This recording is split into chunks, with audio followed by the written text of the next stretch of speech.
is devoted to players. As we know, football wouldn't exist and women's football wouldn't exist without the women who play. And this panel to me is very exciting, a little bit diverse, but super excited to have them here. So I'm going to do a brief intro of each of the panelists, and I'll start on the far end and work my way back this way. So Emma Starr is a center midfielder for Eastern Suburbs Football Club in Brisbane. Part of that, she was with Shelbourne FC in Ireland, where she won the 2022 Women's National League Championship and the Irish Cup, and also played in the Champions League. She's also played professionally in Ireland for Galway United in Ireland, where she was Player of the Year. Also in Austria, Czech Republic, and Denmark. Played soccer for George Mason University, where she was captain. Awesome. I used to teach there, but I didn't teach Emma. She is passionate about the environment and is currently working with Gone West, an organization that plants trees to offset carbon damage that traveling can produce. She's also known for her blog on WordPress, which is entitled She Shoots, She Scores, which is about her international experiences. So if you don't hear enough today, you can check the blog out. Then we have Brianne Reed, who is a defender on the Dominican Republic national football team and currently plays with South Melbourne Football Club. Part of that, she played at FC Nordsjælland in Denmark, while also working as the fan shop manager and character coach to the under 13, 14, and 16 girls academy teams. She's played in Sweden for 3 clubs and in the USA for FC Kansas City, where she was a first-round draft pick in 2016. She played NCAA soccer at Rutgers University, where she was named first team All Big Ten Conference player. She's also co-founder of the Players Network, which is a community network platform that helps give players resources, tools, knowledge, connections, and confidence they need to make informed decisions as they pursue a career abroad. And perhaps they can learn from your experience as well.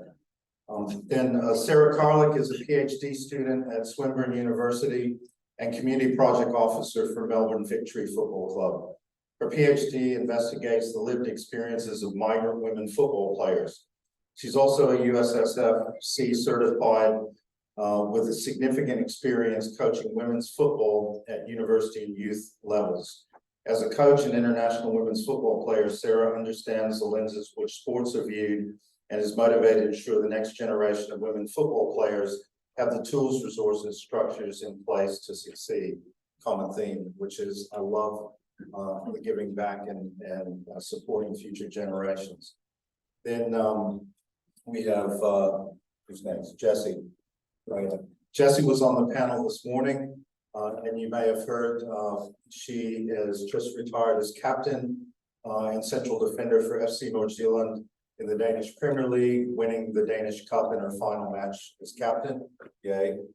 And is now moving on to the other side of the line and is the women's player director, women's sporting director, also for FC Nordsjælland. She also led the team when they were the first European team to do preseason training camp in Africa when they went to Ghana.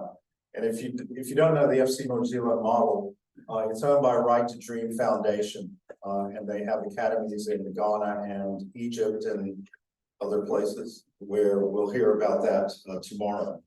And then last but certainly not least, we have a real live Matilda with us. So welcome, Elise Kellen-Knight, Olympian and 2011 and 2015 FIFA Women's World Cup All-Star, plays for Melbourne Victory in the A-League Women, played with the Brisbane Roar, yes, Queensland, from 2008 to 2015, and then for several leading European clubs before playing for the OL Reign in Seattle and the Washington Spirit in the NWSL in the US. She has 13 caps for the under 20 Matildas and, wait for it, 113 caps for the Matildas since her debut in 2007. Elise was named to the all-tournament teams for both the 2011 and 2015 World Cups for outstanding play. And I know a lot of people have been talking about scoring direct from corner kicks. Well, somebody did it in the 2019 World Cup. Elise scored directly from a corner kick in the round of 16 match against Norway. She was the W League's Young Player of the Year in 2009, Football Federation of Australia, now Australian Football Female Footballer of the Year for 2011. Played a key role in securing 2 W League championships, 1 premiership with the Brisbane Roar, also won the Women's Asian Cup, the Tournament of Nations within the Tournament of Nations with the Matildas. She's on Football Australia's Women's Football Council and is also an executive committee member at the Players Football Association and FIFA Pro Global Players Council. Plus, I also know, like Emma, that she has a strong interest in the environment and environmental work. So welcome everybody on the panel. And this is super exciting for me. I don't even have a chair, but I wanted to start with just, you know, each of you has experience of playing in other countries. And so I wanted to get just a snapshot from your own perspective as to, you know, what led you to play in other countries, and what have you learned, and what opportunities, you know, do you feel have been out there for you as players? Bree, you've got the microphone, so you can start. Hello. So like John mentioned, I was drafted to Kansas City in 2016. So I spent 1.5 years there, and it was a whirlwind. It was so much faster and stronger than I thought it was going to be. So I spent those years learning. And my second year came around, and I asked the coach, I said, I want to play more. What do I need to do? And he said, you need more experience. And I said, how am I supposed to get the experience if you don't put me on the field? And he gave me advice as if I was his daughter, which I really appreciated. He's like, you should go abroad. You need to go get more experience out there. I didn't want to go. I'm very much a homebody, or I was, not anymore. But I took that step of going to play abroad because I needed the experience. And at the moment, I wasn't good enough to play in the NWSL. And I knew I wanted to continue to play professionally. I didn't want that to be the end of my career. So I took the step to Sweden, played in the league there, and that kind of opened my eyes to the world of what it meant to play abroad. It was nothing I ever thought of growing up, that I would play soccer across the world, but it's opened so many doors from there. I went to Denmark, now I'm here, and it's just been an incredible way to experience the world and learn different cultures of football in different places and meet a lot of different people as well. Sure, I can echo off of the different cultures. So I played in Israel, was the latest, played in Italy, been to Australia twice, so I'm currently living and playing in Melbourne. And for me, the cultural aspect was something that was really fascinating to me early on. So I tore my ACL in 2011, back when I was playing high school, and that's when I decided that I wanted to play professionally. I'm a small fullback, and so to be a small fullback trying to play in NWSL, that wasn't going to happen. So for me, I think early on, I knew that if I wanted to play professionally, it was going to be abroad. And so once I got my first opportunity in Italy, thereafter, it was just being, you know, bouncing around from club to club, country to country, and trying to soak up as much of the languages, as much of the meeting new people as I could. And it's just been a really incredible ride and journey along the way. Yeah. I knew that I always wanted to play abroad. I kind of want to use soccer as a tool to live in new places, meet new people, and like explore new cultures, just like they said. So I kind of had no problem leaving America, to be honest. I kind of also knew it was extremely difficult to get drafted, especially if you probably don't really stand out a lot in your college career, and maybe your university isn't, you know, one of the ones people frequently look at. So I was pretty realistic in the fact that I wanted to play abroad. Figuring it out was difficult without a lot of guidance from my college coach, or figuring out how to work with agents.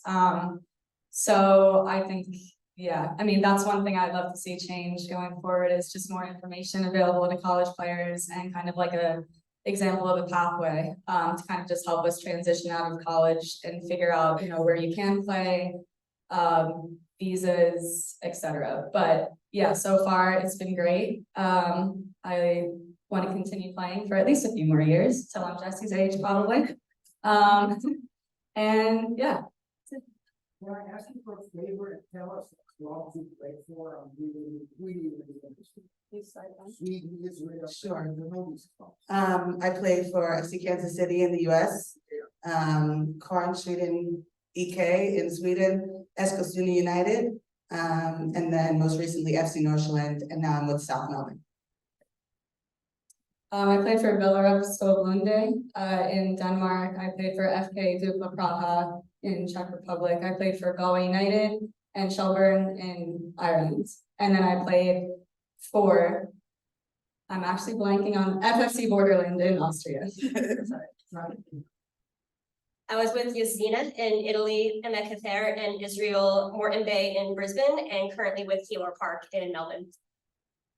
And I started a small club in Australia, which is Peninsula Power, and then I moved to IK Uppsala in Sweden. I spent a season with Glentoran in Northern Ireland, and then I've been with FC Nordsjælland in Denmark for the last 3. Did you want to do the clubs first? Okay. So again, a heavy emphasis on Americans here, and I'm another one of those pesky ones. And just to give you an idea of a country who has 330 million people, and then the NWSL, it's grown, but when I was kind of trying to get into it, it probably had about 250 players. And then if you think about players entering the NWSL at around 20 at the time, no 16-year-olds then, to maybe close to 36, 37, that's 16, 17 generations of players competing for 250 spots. So the reality is that if you aren't, in that top 1% or even less, then you do have to go abroad. So that's what most Americans end up doing, I would say, if they want to continue their playing career. I think I also wasn't necessarily interested in playing professionally when I started playing overseas. I just wanted to get out of the US and do something a little bit different. And then I reminded myself that I'm highly competitive, and that once I was playing at a semi-professional level again, it was time to kind of move up. John, you asked about the differences in the cultures, and in my experience, Scandinavia, without a doubt, is kind of where I have experienced the most amount of development. So it's been really interesting to see different FAs at work and the different levels of professionalism between those countries. And yeah, so throughout them, especially in Sweden and Denmark, my eyes have sort of been opened up into how I think that other FAs can structure things and how the developmental model can change, so that one, there's more opportunities per each country, but then so that when players do take the opportunities, they're actually getting the most out of them. So where to start? So on the back of the 2011 World Cup, I got my first opportunity to head overseas. I got scouted by a Danish team called Tutor Joring. A lot of Aussies at that time got asked, do they want to come over? What's so funny? You just don't don't like that. It's a rivalry up here. I didn't stay long, so maybe 3 months I lasted. I think about 4 or 5 of us actually headed over at the same time, so that was a bit unusual. It was never a dream to play overseas for a club. I always wanted to play at the top level, but not necessarily overseas, because it just wasn't feasible. I was studying, becoming a pharmacist, well into my studies, and just thought I was always going to have a dual career type thing and be able to manage both. And I was happy playing at my Brisbane club, Brisbane Roar, fellow Queenslander.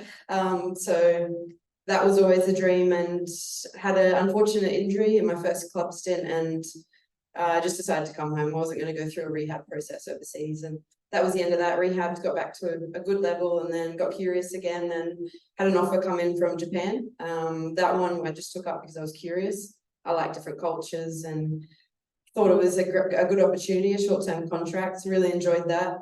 Came back to Australia, started preparing for the 2015 World Cup. Always felt comfortable in my own country.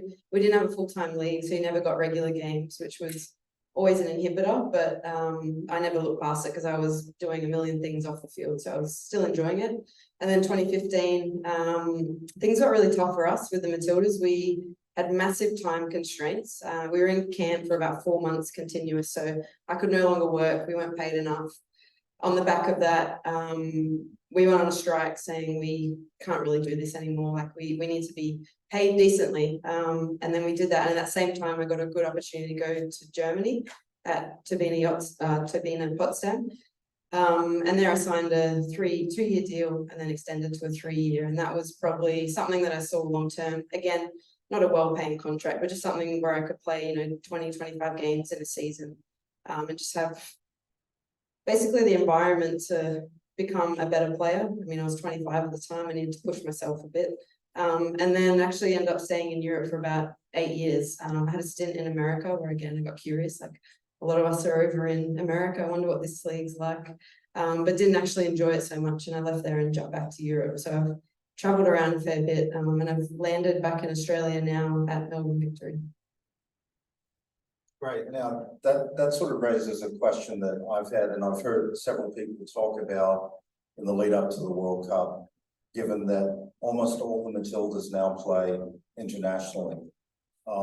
So is that a good thing for the Matildas in Australian football, or is there something that needs to happen potentially in the A-Leagues to sort of elevate the level of competition, or what kinds of things, what are the good things and the challenges, for example, for someone like yourself? Yeah, the inhibitor has always been number of games. So if you're not playing a full season, 22 plus games, you're not getting enough football in a season.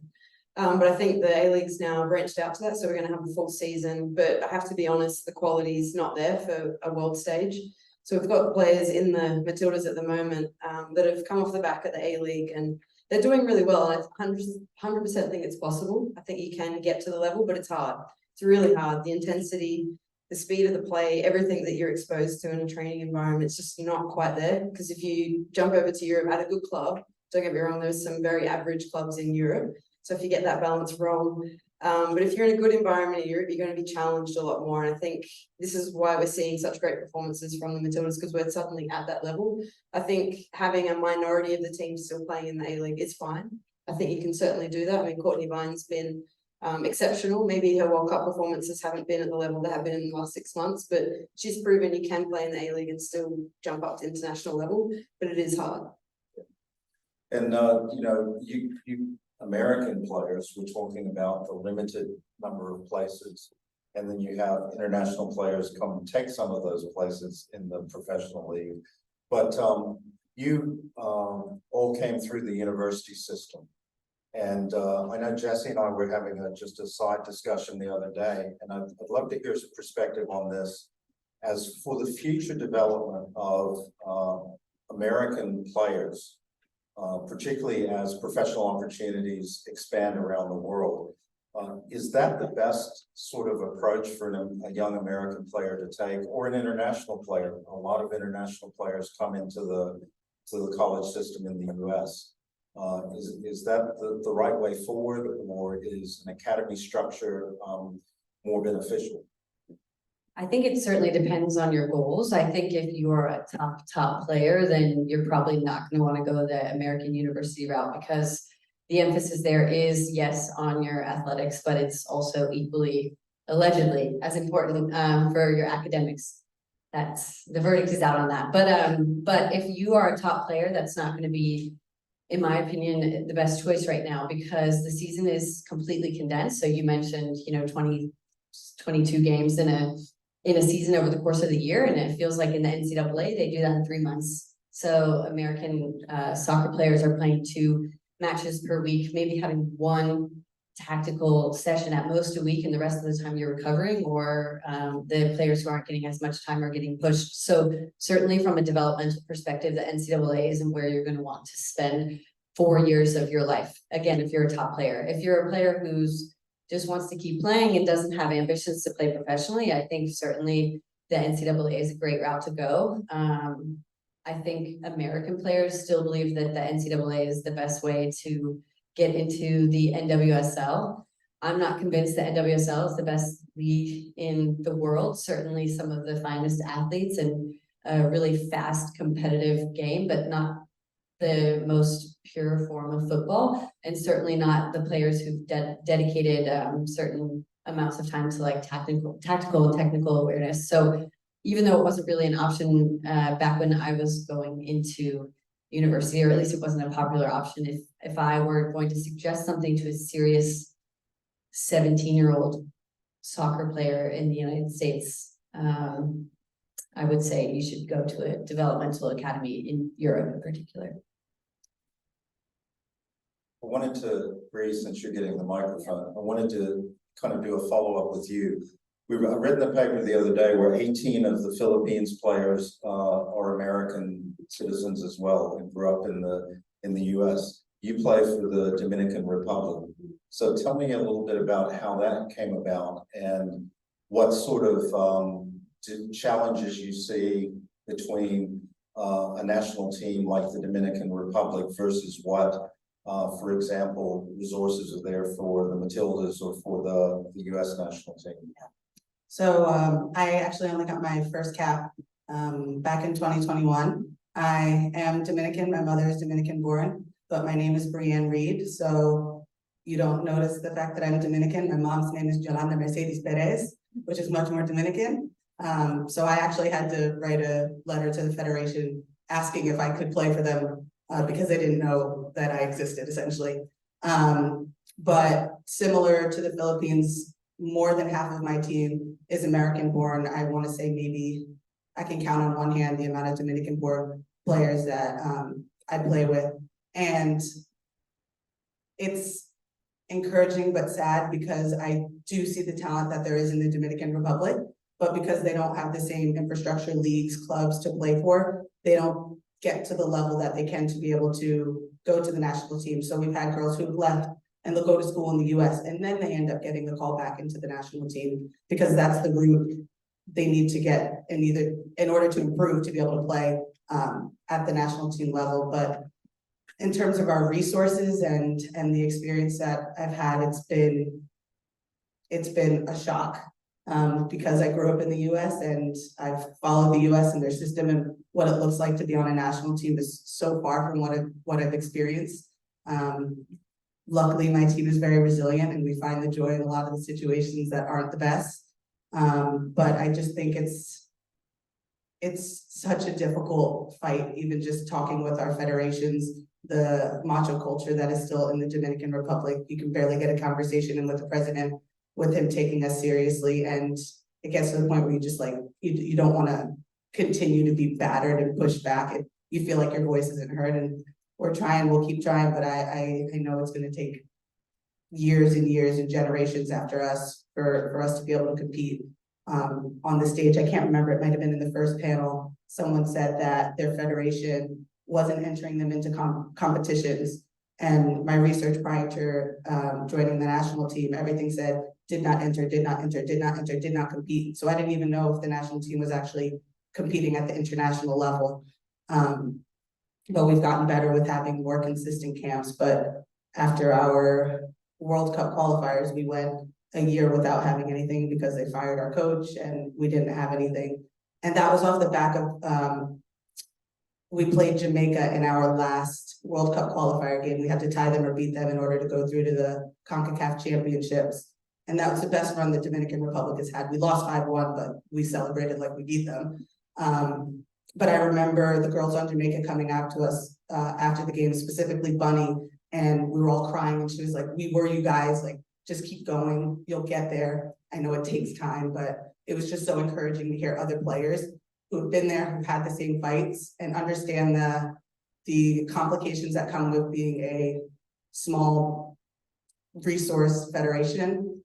It was really encouraging, and seeing them now performing the way that they do, I know it's inspiring all of my teammates as well. And one of the breakout teams, I know they didn't win any matches, but I'm certainly a big fan of the Irish team, especially because they drew with Nigeria and put Australia top of the group, which means I can see them at the Olympic Stadium in Sydney and not have to travel. But so a couple of you have played in Ireland, and so that team has come on in recent times. So what's sort of the kind of secret sauce for a country that's coming up? You know, I get in Bree's situation that it's going to take significant international resources as well as national resources. But Ireland is a developed country. They're ranked #1 in the world in men's rugby. The rugby sevens women have qualified for the Olympics. football itself is a big sport. So what's kind of the behind that kind of emerging team? Well, it's, I guess, similar in a way to the Matildas, because when you look at their team, a lot of them don't play in Ireland. There's about, I think, 2 players currently on the squad that actually play in the WNL. So that's kind of an issue. And then also right now in Ireland, a lot of their focus is on maybe like rugby and Gaelic. And you see even like top tier players in the WNL who are playing both sports, like semi-professionally. They'll come from their Gaelic match to play in the WNL. So it would just be kind of shifting the focus and bringing more attention to soccer, I think, and also like visibility. It's getting better now because I've heard even just in recent days in the media, people coming out and saying that, you know, Katie McCabe is the best Irish footballer. And they're not saying like female Irish footballer, they're saying she's the best Irish footballer and this is why. And they're kind of showing her progression through her youth days and where she's at now. And I think just kind of shifting like the language around that is like a big deal, just for like a country like Ireland to be like, no, she's like an athlete and she's the face of Ireland. And it's not that she's the face of female sports, it's like she's our athlete. There, Katie Taylor is a boxer there who everybody knows. They say she's the best boxer. They're not saying she's the best female boxer. So I think that like for countries and federations, just like focusing the whole like culture and media maybe around like giving more emphasis to women's sports and giving it more visibility. Like I think the World Cup here, they've sold more jerseys than the men's World Cup did before, during, and after. And that was before the first game even started. And that was with limited visibility when you compare it to men's resources. So you see what can happen with women's sports when you give it just a little bit. So imagine if you gave it even more. Great, and I've got one more question and then see if anybody from the floor would like to ask something as well. And Elisa mentioned this a little bit, and Jesse, you did in an earlier session about sort of player power and fighting for equal pay or equal opportunity. What is the role of players in basically advocating for themselves and for women's football, and what is the responsibility of the federations and the club owners and directors in response to that? I can start with this, and my perspective has changed greatly in that 6 weeks ago, I was on the player side advocating for the players, and now I'm a director telling them, no, you can't have that. So it's changed a little, but to be honest with you, and John, I think you might have mentioned this, is getting women who compete in football into the positions where they're making decisions, because we have, and sorry, Bree, because you're not at Northland anymore, but we just gave, you know, upcoming 17-year-olds better contracts than I had my first 3 years at Northland as a captain and a starter, playing almost every game. And then we signed a 17-year-old, giving her more than I had last season, because we've decided to make the investment. And I think that's a part of being in the room of the people making the decisions, and then having a club that we're pushing to, again, I've said this earlier, but put their money where their mouth is. A club that preaches equality and equity and things like that, and then we say, okay, well, this is how. So certainly it's there is responsibility on the player, and you have to ask, because if you aren't asking for things, you're not going to get them. That's just the nature of any business, and it's not different in sport. But on the other side of things, the organizations need to step up and be able to support women, and there's a lot of low-hanging fruit in this industry. You don't have to give us private jets and business class all the time, but there are some things that are really easy to provide, meals within the organization, or things like that, where it's just it seems like a simple ask, but we're often denied, or I'm sure all of us have been denied those things in the past. So while I do believe that it's a responsibility of the individual player, organizations as a whole need to start. One thing I'd like to do in Danish women's football is to start banding together with some of the other teams to raise the standard. We talked about this a little bit earlier, but we do have a unique opportunity in women's football. For example, I plan to have a meeting with the sporting director at Bayern Munich in a couple months, and I plan to also have one with the sporting director at Arsenal. And in the men's world, where would the Bayern Munich sport director be willing to give you advice as a smaller organization trying to take strides forward. It's just unheard of. So I think there is something different in the women's game where we have this opportunity to challenge the industry as a whole and take steps forward as a whole, and then we can start to beat each other down like the men do. But until we all get there, it's kind of one big, not happy family, but one big group of us that needs to kind of drive things forward. Yeah, I think just to echo that, collectivism is the key. You see some of the teams at this current World Cup are in a bit of a disaster zone. Spanish are probably something that comes keep like at front of mind. And they're just players putting their own necks on the line. I just don't know how I feel about that. I don't know if I agree with it. I don't think it's up to an individual to do it. You look at Hegerberg, who did it as well at Norway, and I just think like it's your career, it's your playing career. Why do you need to put your neck on the line? I think that's unfair. I think when it's done as a collective, it's extremely powerful. And that's what we got right at the Matildas, where it was a collective. It wasn't even just 23 players. It was actually beyond that. It was the young Matildas we got on board. It was every single female football that was potentially going to play for Australia, where we were able to make that stance. Whereas when single players put their neck on the line, I don't know, it's a bit of a high risk and you're jeopardizing your own career. I can just say a few things. I don't want to also steal Bree's thunder for all the work that she's been doing with the Players Network, but that does come to mind. And the reason why I say that is I think transparency is something that's really important. I've had a number of conversations over the years with young players who are getting, ready to finish their senior year at university in the US, and they're looking to have sign their first contract and go abroad, and they don't know what to ask for. They don't know what a contract looks like. So it's taken me several years to be able to understand what those negotiations look like. What are things that should be standard or that you think are standard, to be able to, talk about for your first contract or your second and so on. But I think that transparency is something that's important. I wish that younger players were talking a bit more about this with players who have, a bit of years of experience. And like I said, don't want to steal Bree's thunder, but she can speak to, all the work that she's doing with the Players Network, because I think that that's a great start just to be able to connect international players abroad and just be in a room to ask those questions, because I just don't think they were necessarily asking enough questions. Speaking of questions, we do have one in the audience.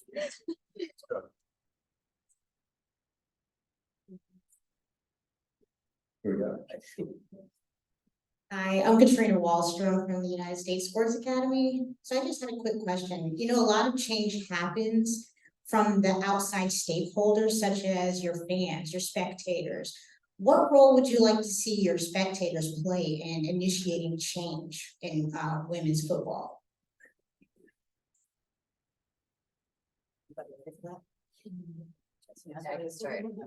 I can start just by adding a caveat, is that you need spectators there first. And I'll be completely honest, our women's team at Northland has a very limited amount, a small but loyal fan group. And we have a pretty loyal men's fan group. So that's the first step is having spectators. And I know that's kind of basic, but then someone can add. I was going to say the same thing. Turn up and be loud. I think that's the only thing you can do as a fan. You need to make noise in whatever capacity that is. It's going to a game, but it's also everything around the game. So it's being able to create that following, because at the end of the day, people look at the bottom line and people don't turn up to the game. It's like, well, okay, the product's there, so we need to support it. And I think it's probably the only thing the fans can really do. Yeah, like the Colombian spectators. That was amazing. They were incredible. Well, first of all, this panel is, I love it, really enlightening, fascinating.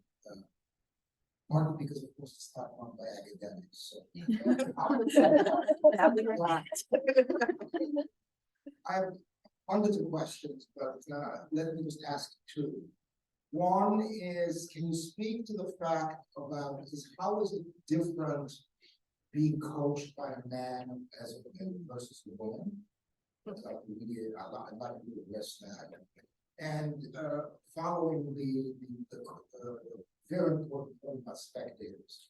To me, all of this doesn't work without the consumer in sports. You guys are the producers. So the question is, what is the link? How do you now applicable Bayern?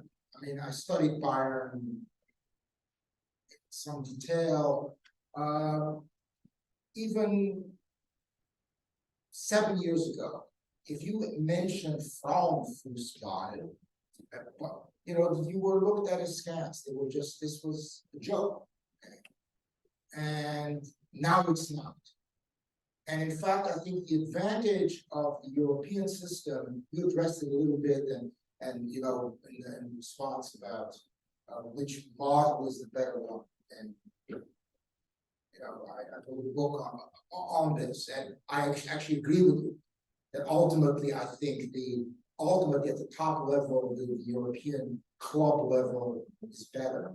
But it's better because there's a linkage to fans. And so what is so interesting is that in the last 4, 5, 6 years, these big clubs in Europe have really latched onto the women's game. And this means that there is a link to the fans, still very tenuous. Clearly, you're a Bayern hardcore guy from the Allianz Sport, whatever, who will not show up to all the Bayern women's game. But it's now being taken seriously. So I think that on the fan level, there too, Europe has an advantage because in the United States, clubs are not linked to other clubs. And in fact, I think the WNBA model is a good one. Because in fact, you know, the Sparks are linked to the Lakers, et cetera, et cetera. There's some problems with it. But on some level, if you want to tie the link to the fans, which is crucial, otherwise it's sort of basically a sport in a vacuum, which is fine for the participant. The link to the fans is crucial. Okay. So those are the 2 questions. So the first was about being coached by a man versus being coached by a woman. And I'm really lucky actually that I've been coached by a lot of women. And I think not many women players can say that through their younger careers, especially. But I've had women coaches at club as a youth, in college, and then even at the professional level. So I've been lucky to kind of have it throughout most of my career. But my only point is that it is so much harder for a woman to coach in the women's game, because anytime that a woman goes knocking at the higher administration, there's so much more pushback, and I've witnessed it with my own eyes. There's just a different attitude toward a woman coach who's demanding more from the top. And there's even a different attitude from a woman coach who's demanding more from her players. I've seen the same players have both and give much more pushback to the woman coach and just have worse attitude, just worse effort. It's just a lot. It's a lot more work for a woman's coach. Players have worse efforts than the women's coach. Yeah, I think that sometimes just in general, because of the way that society works, the presence of having a male coach is just enough to sort of set a certain respect and standard. And I've heard a men's coach say, I just know that I am getting more respect from players. I'm not saying it's better, but I'll make that caveat, because I've had, my favorite coach has been a woman. But I just do think that historically speaking, it's been a man dominated role, and there's still some archaic respect to that, which is unfortunate. And I think it will continue to change. And certainly with more high level women's coaches in the game, it's going to become better and better and better, but we need to provide more opportunities to women's coaches. There needs to be more women only course certification so that it's more comfortable and you're not one woman surrounded by 30 men and things like that. The other thing I will say is that there is, and this is a little bit of nuance, but there's this new style of men's coach that I think wants to be sort of in with the times, and then it's almost too much. It's almost, yeah, it's hard for me to explain, and maybe someone else knows what I'm talking about. But you know, like too woke or too, yeah. And then it almost feels ingenuine, inauthentic, and you don't take it seriously. yeah, it's almost what's the word I'm looking for? where you're just acting performative. Thank you. It almost feels performative. Talking about like the struggle of the women's game and how, you know, he might keep pushing for things in the women's game. It's like, listen, buddy, we've been doing this for a long time. Welcome to the party. So in that sense, yeah, maybe I think I should give the mic up. So I'll steal this. I've actually unfortunately not had an amazing female coach in my career, but that's because of a number of things. I think one, our support that we've given in the last 20 years to female coaches has been non-existent. Only recently have we really pushed to try and develop females in that space, and I think in the next 5 to 10 years, we'll probably see that improve a lot more. But unfortunately, through my playing career of the 15 years, the coaches just hadn't come through. My own personal experience, I don't see any difference. I don't feel any difference. I look at the World Cup now, and there's amazing coaches out there. If you look at Jill Ellis, for instance, like has had so much success as a female. You've got Sundhagen and Bergman out there now that are phenomenal coaches. What Bergman's doing with her English team, like after being with the Dutch team and having so much success, like they're really paving the way and showing how successful they can be. But unfortunately in Australia, we just haven't had that yet, but I think it's coming. Like we've only just put processes in place, and I think also keeping past players in the game. From my personal experience with coaches, my best coaches have been players. Not saying that you need to have played at a high level, but I think having playing experience, you just get it. You just know how the game works. You know the ins and outs. You've felt it. You've experienced it. You give that different level to what someone could give only experiencing it from the outside. I think that is probably something that gets overlooked at times, and you don't really understand until you're a player and go through those different processes.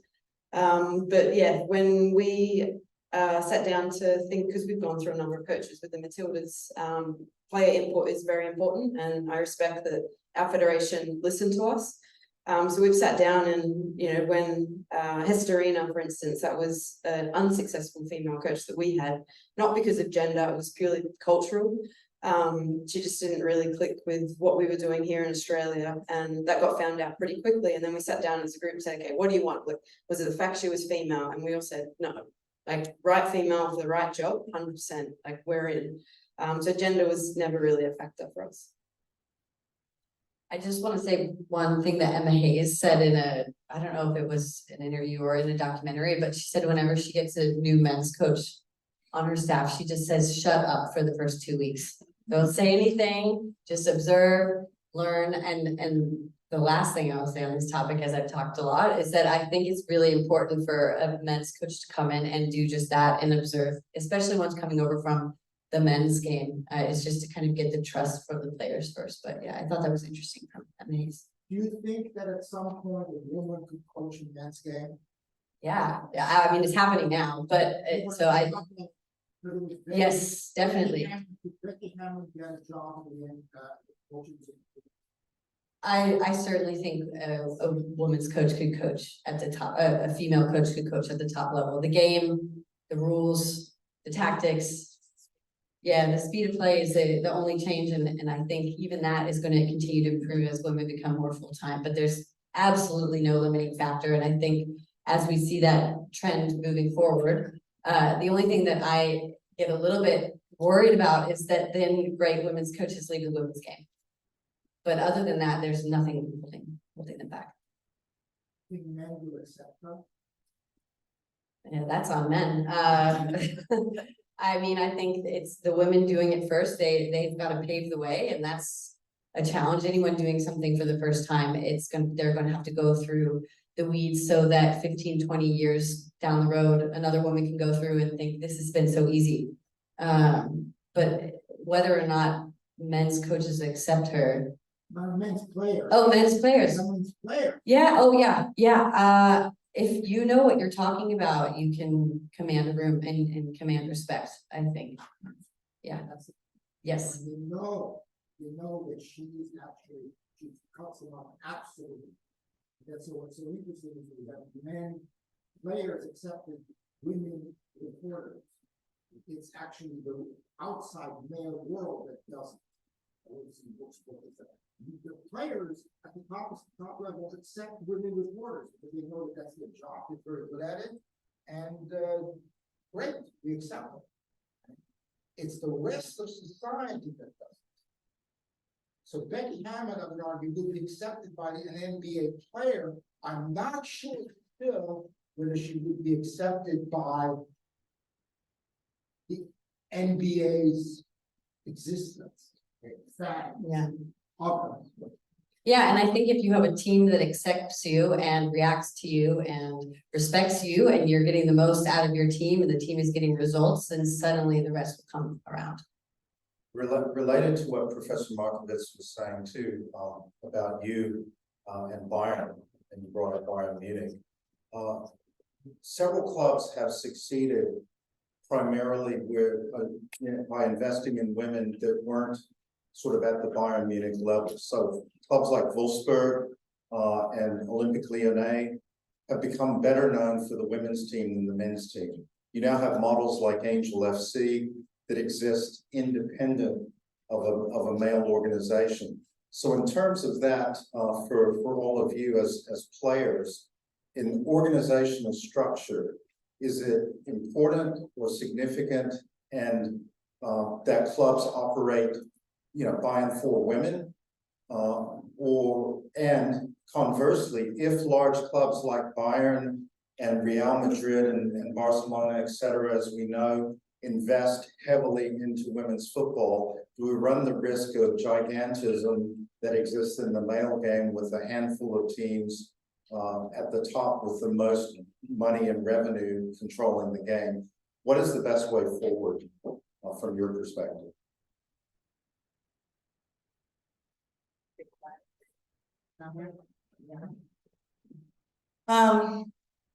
When I was at Northland, we had kind of this similar issue of, I think it came actually down to the Instagram of whether we wanted to create our own handle for the women's team or whether we leave it under the brand of FC Northland, just to create our own visibility as a women's team, because you see the posts for the women's team tend to get lost in the sauce of the rest of it. I would say that my personal opinion, I'd love to see independent structures like Angel City FC, just to give them a chance to go ahead, make it just for women, see how it does. We know that we've seen success where you have it associated with the men's team and the money's coming down that way. But I'd really love to see people taking, I guess you could call it a risk, and just trying that out to see how it goes, because you won't know until you try. You could keep doing it the same way and maybe having success, but you don't know that you could maybe have even more astronomical success on the other side when you're giving the women all the resources, all the power, all the focus, all the visibility in that organization. Yeah. I'm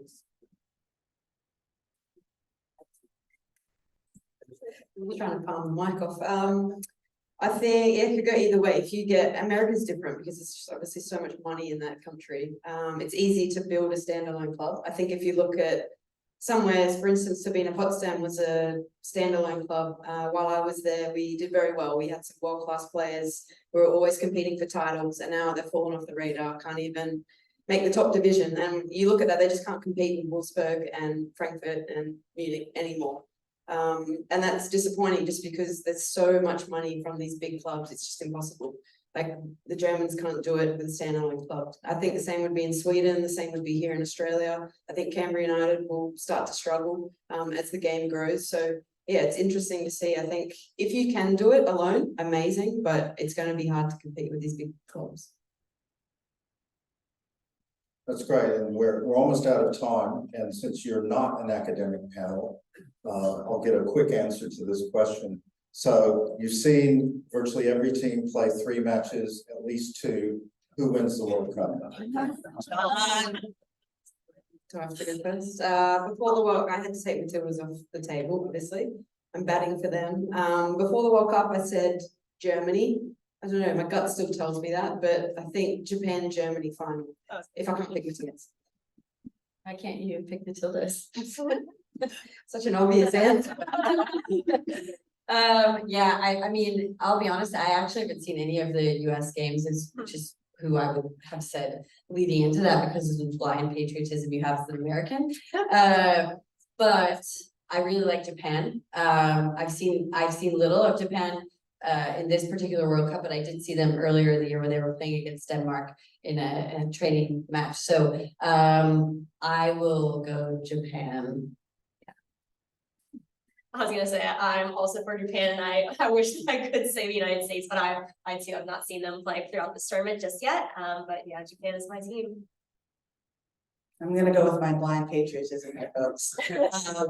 I know the US over the years has been a powerhouse, and even the performance that we've given so far is not the strongest. However, I do think they really do show up in the big moments. It's a young team, but they do have some incredible leaders on that team that I think can kind of raise that level and demand more from the younger players. So selfishly, I want to go to that final, and if they go to that final, I could get a ticket, so I'm going for the US. Before the World Cup, I said Ireland, so I was obviously very wrong, because they were the first ones out. I'm gonna switch it up and I'm gonna say Nigeria. That's a bold prediction. I mean, why not? Of course, personally, I think the winner of the Matildas England semi-final has a really good shot. So anyway, please join me in thanking this phenomenal panel of players.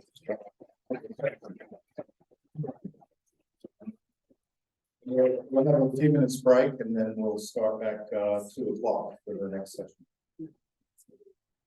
Yeah.